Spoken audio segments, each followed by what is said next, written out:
bikin ɗan Najeriya da 'yan Nijar ya auku. Assalamu alaikum wa rahmatullahi ta'ala wa barakatuhu. Barkanku da zuwa tashar Mahaƙa TV. Idan kuka zo tashar Mahaƙa, ku danna subscribe sannan ku danna ƙararrawar sanarwa. Shahararrun 'yan wasan Hausan nan wato Rabi'u Daushe da Zahara Diamond, wanda ko ake zargin Zahara Diamond 'yar ƙasar Nijar ce, ana shirin yin auren su a Najeriya, wanda bikin za a je Nijar a ɗaura shi. An ga Rabi'u Daushe da ita Zahara Diamond ɗin a gidan hoto suna yin hoton before wedding, ma'ana hoton da ake ɗauka kafin ɗaurin aure. Wannan hoto dai ya girgiza social media ga baki ɗaya, ba Facebook ba TikTok ba, wanda hoton nasu yana trending, wanda ake ganin cewa auren yaya za a yi tsakanin 'yar Nijar da Najeriya, wanda wasu mutane suke cewa to ai Najeriya da Nijar daman ɗaya ne, kawai turawa ne suka raba mu. Amma babu zancen zagayeniya, auren zai ba da mamaki sakamakon ganin cewa Zahara Diamond zan kaɗai ɗaya budurwa ce, shi kuma Daushe tsoho ne, domin Daushe aƙalla ya ba wa Zahara Diamond shekara sama da 20 ko 30. Amma sai aka ga Zahara Diamond ɗin ta yi fuska, ta yi wuf, tana so ta yi wuf da Rabi'u Daushe, wanda Daushe ya shahara ne a wasannin barkwanci. Idan ba ku manta ba, sun daɗe suna yin fim da marigayi Rabilu Musa ɗan Ibro da kuma da Suleiman Daushe.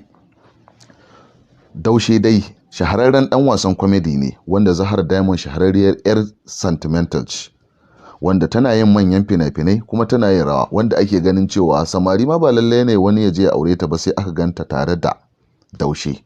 Wannan abu dai ya girgiza mutane matuƙa, ganin yadda yarinyar take da shi ma kansa Daushen yadda yake.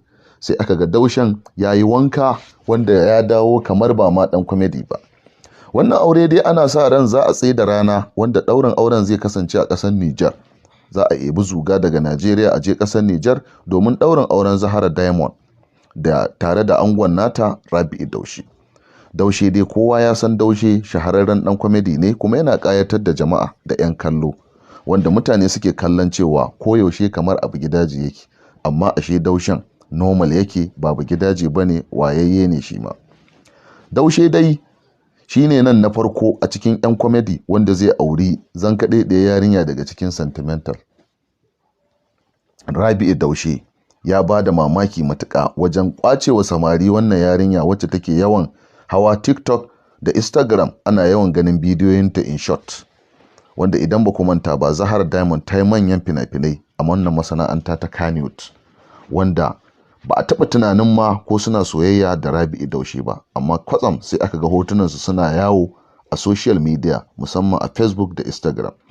Idan kuka zo tashar Mahaƙa TV, ku danna subscribe sannan ku danna ƙararrawar sanarwa, ta inda idan mun ɗora sabon bidiyo za ku dinga samun sa kai tsaye. Tashar Mahaƙa, tashar ku ce, sai mun haɗu a bidiyon mu na gaba. Sannan kar ku manta da sharing ɗinsa ga 'yan uwa da abokan arziki. Sannan tashar Mahaƙa tana wa Rabi'u Daushe fatan alheri.